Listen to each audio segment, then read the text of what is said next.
It really is such a special treat whenever you can look back on a film that is seen as the very first of its kind or very first of its subgenre and still regard it as one of the finest entries in said subgenre or style. Tobe Hooper's original classic, Texas Chainsaw Massacre, was made for around $140,000, which is around $700,000 today. It grossed the modern-day equivalent of a whopping $151 million in the domestic box office and utterly changed the horror game, effectively solely creating the modern slasher film. Despite the slasher film becoming a more fun-based, often cheesy, tongue-in-cheek genre that revels in the tropes started by this film, sticking with the cynicism of early 70s American cinema, this original is about as dark, grimy, lean and mean a film that you can hope to find. Not that the film is without its fun, because the filmmaking on display here is difficult to not revel in if you're someone who appreciates the craft. Even Roger Ebert, who famously disliked the film, unlike the majority of his colleagues when it released, called it simply an exercise in terror, a correct description, by the way, and acknowledged that it would be wrong of him to not also acknowledge how tremendously constructed nearly every element of the film was from a technical standpoint. And to echo his main point of criticism of the film being that it's simply an exercise in terror,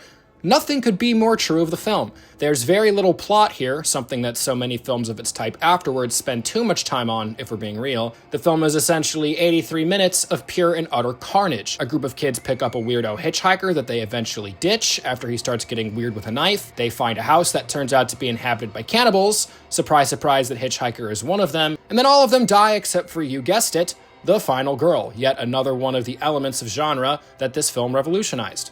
There's very little room to be bored by anything here. There's no lore to the film, despite what the marketing gimmick of the opening crawl will try to get you to think.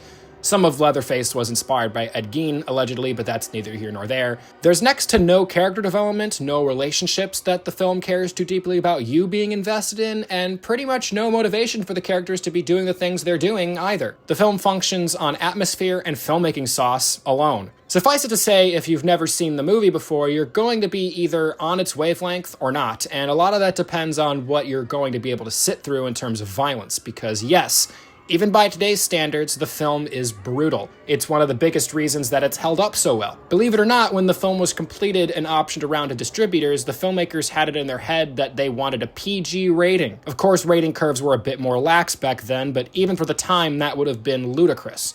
Aside from even the violence, the way that the film photographs the countryside, as well as the intense, scorching heat of it all, is enough for you to want to turn every fan on in your house, even if you're watching the film on a cool autumn evening, as most people tend to. One of the really big things that I think really sets this film apart from others like it, both before and after, is its lack of a reliance on its score. When you think of Halloween or Friday the 13th, or even more plot and thematic-driven films like The Exorcist or Psycho, all of those films have themes that you'll immediately recognize and resonate with. And that's not really the case here. There is a score, but it's far more understated, and there's many extended sequences, especially towards the end of the film, that have very little to no orchestrals appearing over the scenes. This gives the film a far more gritty and unsettling sense of realism, and to no fault of the aforementioned films, because all of them have scores that enhance their horrors and complement the overall film beautifully, the presence of a big orchestral score like that removes a lot of the reality from you. It serves as a bit of an unconscious safety net. You can anticipate certain cues at certain times, and whether or not the sound will raise or lower itself depending on the intensity of a moment. Music is a bit more inherently predictable with horror in that regard. Without having it as a stepping stone like with Texas Chainsaw, there isn't that inherent feeling of a song coming in at a certain point to remove you from the visuals.